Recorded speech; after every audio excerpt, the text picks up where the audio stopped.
બોટાદમાં રિક્ષા ચાલકોની મોટી જીત થઈ છે. સિટી બસ સામેની લાંબી લડતનો સુખદ અંત આવ્યો છે. ફટાકડા ફોડી વિજયોત્સવ મનાવાયો. બોટાદ શહેરમાં રિક્ષા એસોસિએશન દ્વારા સ્થાનિક સિટી બસ સેવા સામે ચલાવવામાં આવી રહેલી લાંબી અને શાંતિપૂર્ણ લડતનો આખરે સુખદ અંત આવ્યો છે. રિક્ષા ચાલકોના પક્ષમાં ન્યાયી નિર્ણય આવતા જ સમગ્ર પંથકના રિક્ષા ચાલકોમાં ખુશીનું મોજું ફરી વળ્યું હતું. પોતાના હક અને રોજીરોટીની આ લડતમાં સફળતા મળતા જ તમામ રિક્ષા ચાલકો આનંદથી ઝૂમી ઉઠ્યા હતા.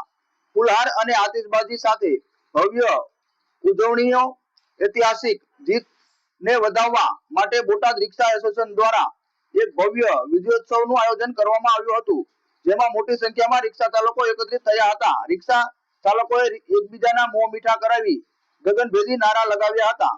આ પ્રસંગે જોરદાર આતિશબાજી કરવામાં આવી હતી અને ફટાકડાના અવાજથી સમગ્ર વિસ્તાર ગુંજી ઉઠ્યો હતો.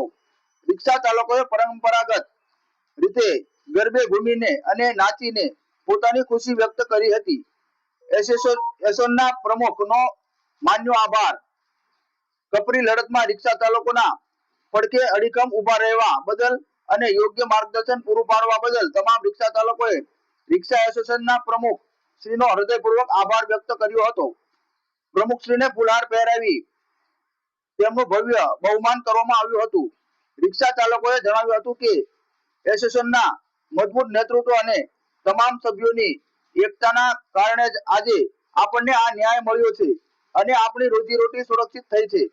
આ જીતે સાબિત કર્યું છે કે જ્યાં સંપ અને ન્યાયની લડત હોય ત્યાં વિજય ચોક્કસ થાય છે.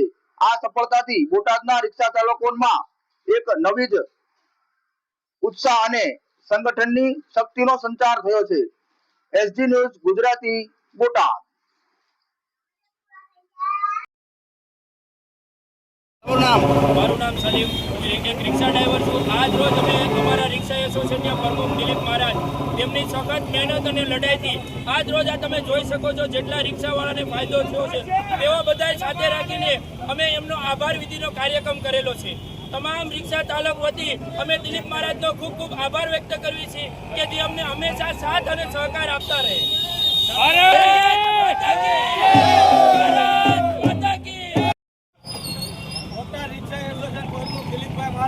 આજે એટલો ખુશીનો માહોલ છે, શું કહીશું? અમે સતત લડત લડી રહ્યા હતા સિટી બસના વિરોધમાં. એ અમે એસપી સાહેબને ગાંધીનગર કોઈ જગ્યા બાકી નથી રાખી કે લેખિતમાં અમે રજૂઆત ન કરી હોય. કલેક્ટર સાહેબને લેખિતમાં રજૂઆત કરી હતી.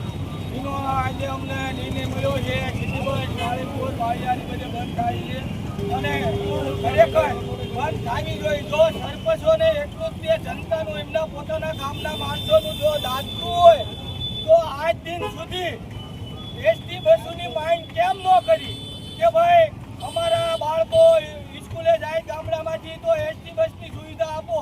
પણ આમાં સરપંચોની મિલી ભગત હતી. સિટી બસ પાસે લોકો કમિશન લેતા હતા.